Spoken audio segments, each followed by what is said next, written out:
MP board अर्धवार्षिक परीक्षा 2023-24 फसल उत्पादन का पेपर लेकर आए हैं।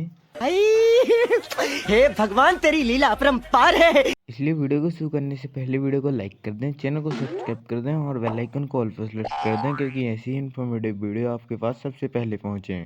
प्रश्न क्रमांक पहला हो जाएगा, सही विकल्प चुनकर लिखिए। पहला, दलहन का सबसे बड़ा उत्पादक राज्य है। इसका उत्तर हो जाएगा मध्य प्रदेश। दूसरा हो जाएगा, ऐसी खेती जिसके प्राकृतिक वनस्पति का पशुओं द्वारा चरण किया जाता है उसे कहते हैं। इसका उत्तर हो जाएगा फ्रेंड्स रेंचिंग खेती। प्रश्न क्रमांक तीसरा हो जाएगा, जिन फसलों की बुवाई के समय कम तापमान तथा अनाज पकते समय अधिक तापमान एवं शुष्क मौसम की आवश्यकता हो उन्हें कहते हैं। इसका उत्तर हो जाएगा उपयुक्त सभी।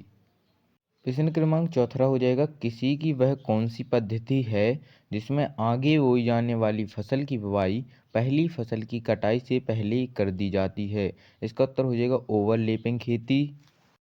प्रश्न क्रमांक पाँचवा हो जाएगा, मध्य प्रदेश में कौन सी मिट्टी सबसे अधिक क्षेत्रफल में पाई जाती है। इसका उत्तर हो जाएगा फ्रेंड्स काली मिट्टी। काली मिट्टी मध्य प्रदेश में सर्वाधिक क्षेत्रफल में पाई जाती है। प्रश्न क्रमांक छठवा हो जाएगा, मृदा का कौन सा भौतिक गुण परिवर्तित नहीं किया जा सकता। इसका उत्तर हो जाएगा मृदा संरचना, क्योंकि मृदा संरचना का गुण कभी भी परिवर्तित नहीं होता है। प्रश्न क्रमांक दूसरा हो जाएगा, रिक्त स्थानों की पूर्ति कीजिए। पहला, वर्तमान में कृषि एक खालिस्तान का रूप ले चुकी है। इसका उत्तर हो जाएगा व्यवसाय का रूप ले चुकी है। दूसरा, जैविक खेती को खालिस्तान खेती भी कहते हैं। इसका उत्तर हो जाएगा पारिस्थितिक खेती भी कहते हैं। तीसरा, कपास की फसल के फसल उत्पादन के लिए भिंडी की फसल को खालिस्तान फसल के रूप में लगाते हैं।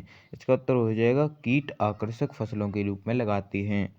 चौथा हो जाएगा, कम उपजाऊ भूमि में एक खालिस्तान फसल अवश्य लगाना चाहिए।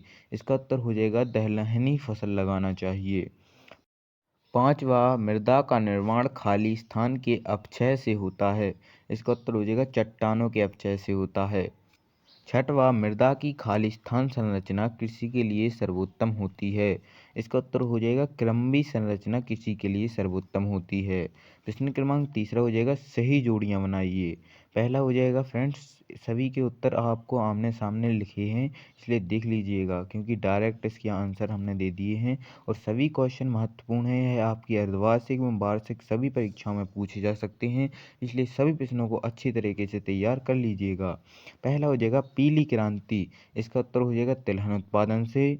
दूसरा, विशिष्ट खेती। इसका उत्तर हो जाएगा एक ही फसल से 50% से अधिक आय की प्राप्ति विशिष्ट खेती कहलाती है। तीसरा, बहुवर्षीय फसल है। इसका उत्तर हो जाएगा आम। चौथा, सहचर खेती। दोनों मिश्रित फसलों का एक दूसरे पर प्रतिकूल प्रभाव ना पड़ना सहचर खेती कहलाता है। पांचवा, मृदा में वायु। इसका उत्तर हो जाएगा 25%। प्रश्न क्रमांक चौथा हो जाएगा, प्रत्येक एक शब्द एक वाक्य में उत्तर दीजिए। पहला, खेती की उस प्रणाली को क्या कहते हैं जिसमें जमीन की उर्वरता बनी रहे तथा उत्पादन का स्तर स्थिर रहे, उसे टिकाऊ खेती कहते हैं। दूसरा, भारत के संपूर्ण क्षेत्रफल में शुष्क खेती का प्रतिशत कितना है। इसका उत्तर हो जाएगा 12% है।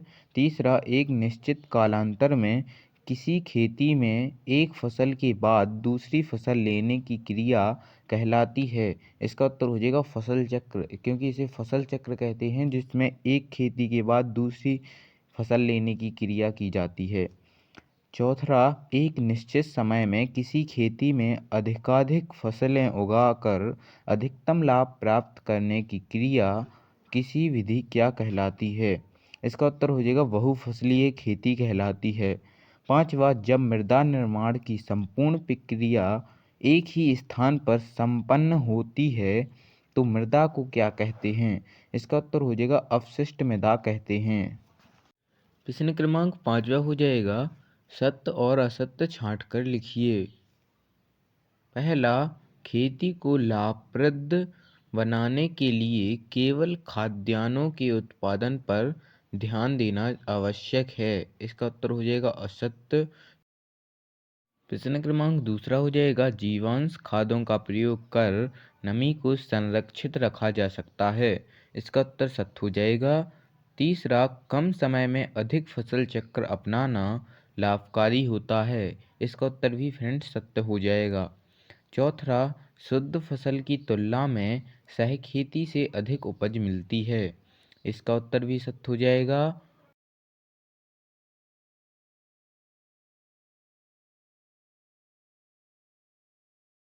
प्रश्न क्रमांक 5वां हो जाएगा, मृदा में जीवांश की मात्रा अधिक होने से उसकी जल धारण क्षमता घटती है। इसका उत्तर असत्य हो जाएगा, क्योंकि मृदा में जीवांश की मात्रा अधिक होने से उसकी जल धारण क्षमता बढ़ती है।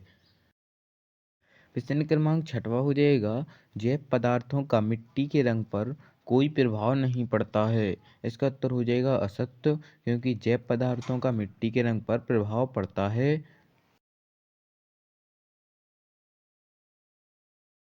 प्रश्न क्रमांक 6वें से हमारे क्वेश्चन आंसर्स प्रारंभ हो जाते हैं। पहला हो जाएगा, टिकाऊ कृषि से आप क्या समझते हैं।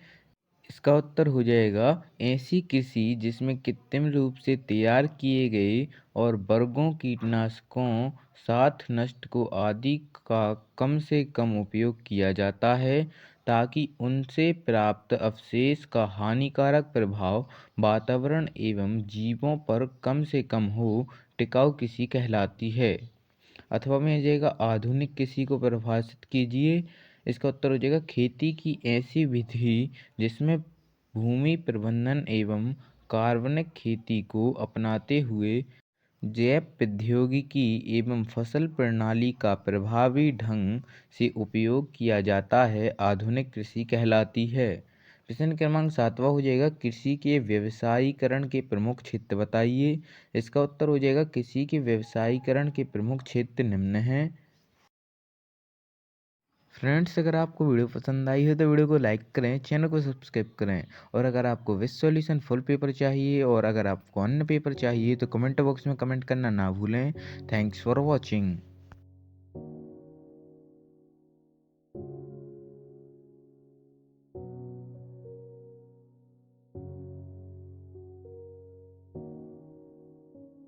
इसी के साथ आज की मजदूरी यहीं खत्म करते हैं। अगर तुम्हें वीडियो पसंद आई तो लाइक मारो यार। मुझे नहीं पता, मुझे 2 मिलियन लाइक्स चाहिए, कैसे ना कैसे करके मुझे चाहिए। अच्छा